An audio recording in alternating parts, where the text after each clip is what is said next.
All right, boys and girls, so today we are on chapter 27 of Charlie and the Chocolate Factory. We are almost done with the book.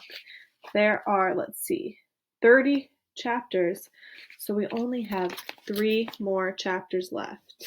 So this is super exciting. We're getting to the end. When we left off in chapter 26, we were in the television room of Mr. Wonka's factory, and Mike TV is really obsessed with this room because we know, even going by his name, has TV in it, and I think something bad is going to happen, so we'll have to see what happens. And Mike TV is sent by television. Oh boy. Mike TV was even more excited than Grandpa Joe at seeing a bar of chocolate being sent by television. "But Mr. Wonka," he shouted, "can you send other things through the air in the same way? Breakfast cereal, for instance?" "Oh my!" cried Mr. Wonka, "don't mention that disgusting stuff in front of me. Do you know what breakfast cereal is made of? It's made of those little curly wooden shavings you find in pencil sharpeners." "But could you send it by television if you wanted to, as you could do chocolate?" asked Mike TV. "Of course I could." "And what about people?" asked Mike TV. "Could you send a real live person from one place to another in the same way?" "A person?" cried Mr. Wonka. "Are you off your rocker?" "But could it be done?" "Good heavens, child, I really don't know. I suppose it could. Yes, but I'm pretty sure it could. Of course it could.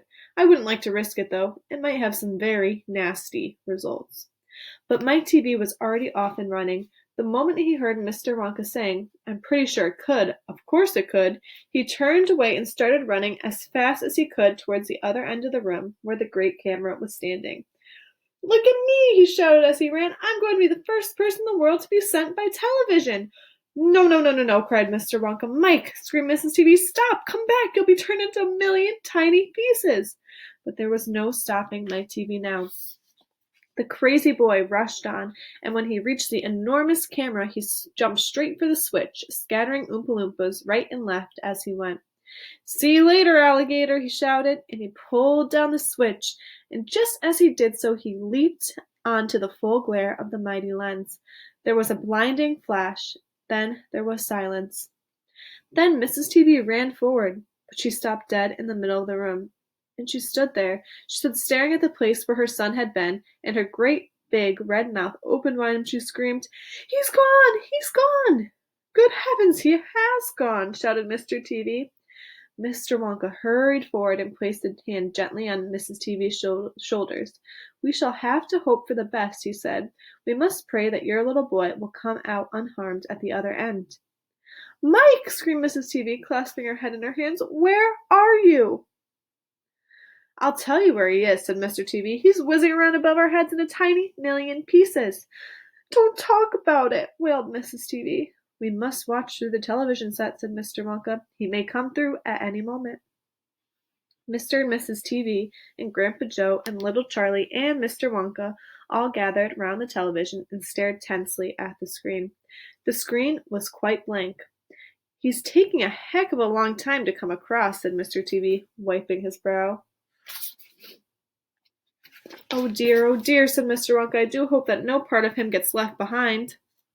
"What on earth do you mean?" said Mr. TV sharply.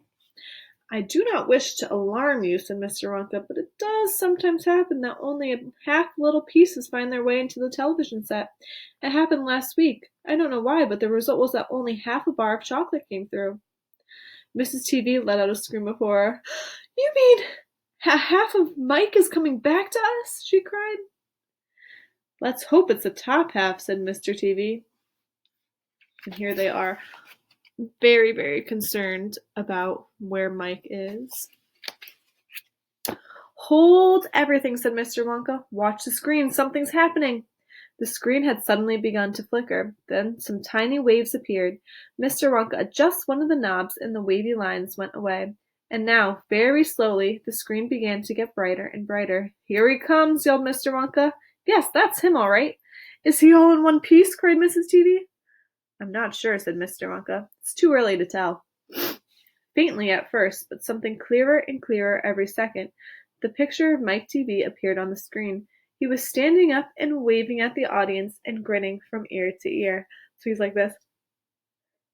But he's small, shouted Mr. TV. Mike, cried Mrs. TV, are you all right? Are there any bits of you missing? Isn't he going to get any bigger? Shouted Mr. TV. Talk to me, Mike, cried Mrs. TV. Say something. Tell me you're all right. A tiny little voice, no louder than the squeaking of a mouse, came out of the television set.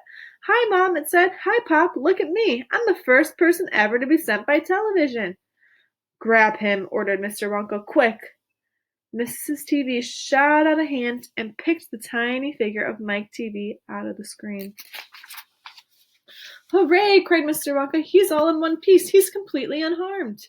You call that unharmed? Snapped Mrs. TV, peering at the little speck of a boy who was now running to and fro across the palm of her hand, waving his pistols in the air. He was certainly not more than an inch tall.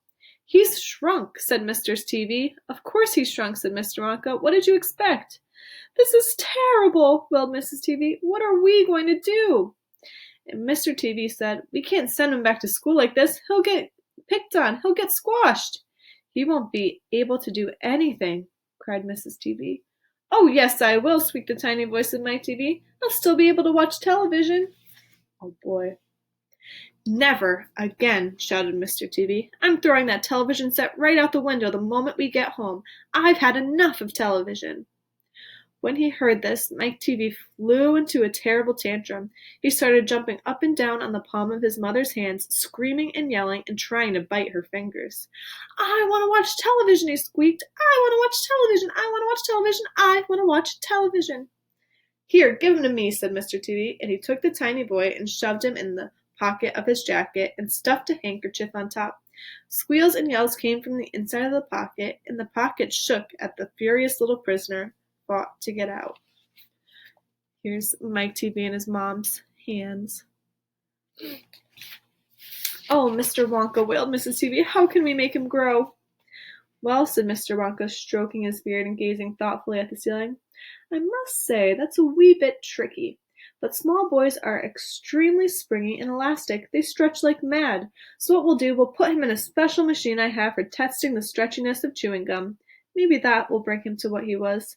Oh, thank you, said Mrs. TV. Don't mention it, dear lady. How far do you think he'll stretch? Asked Mr. TV. Maybe miles, said Mr. Wonka. Who knows?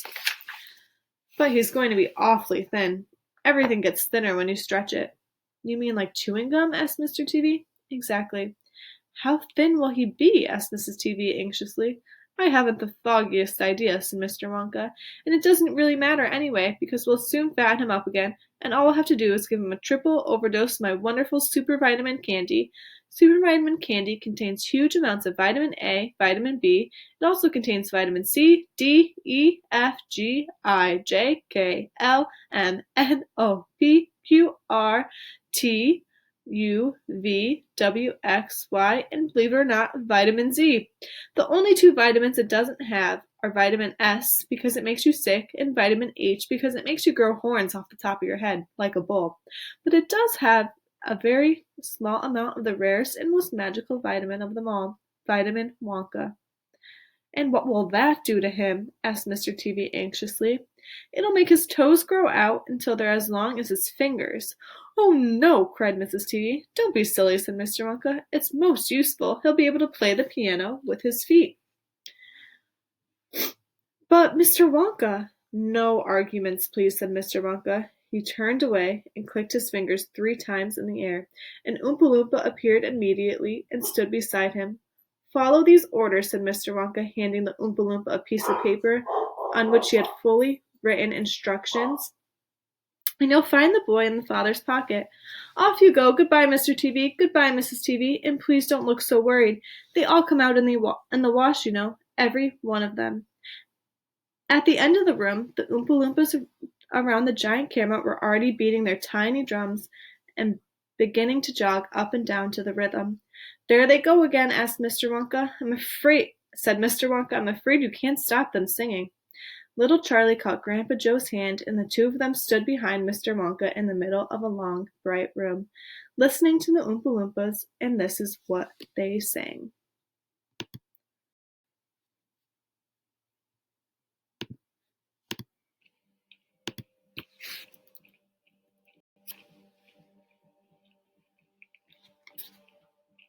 Oompa loompa doompa-dee-doo. I've got another puzzle for you. Oompa loompa doompa-da-dee. If you are wise, you'll listen to me. What do you get from a glut of TV? A pain in the neck and an IQ of 3. Why don't you try simply reading a book? Or could you just not bear to look? You'll get no, you'll get no, you'll get no, you'll get no, you'll get no commercials. Oompa, loompa, doompa dee da. If you're not greedy, you will go far. You will live in happiness too, like me. Oompa, oompa, loompa, oompa dee doo.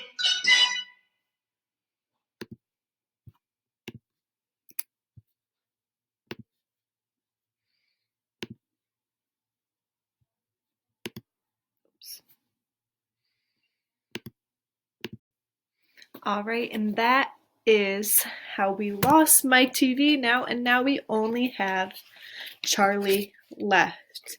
So chapter 8 is called Only Charlie Left. So we'll have to see what happens now. Now Charlie's the only kid that got invited to the factory that is still on the tour. So what does that mean for him? Can you make a prediction about that? Right, we'll have to read on Monday to find out, and we'll finish the book next week, so that's super exciting. All right, guys, have a great day.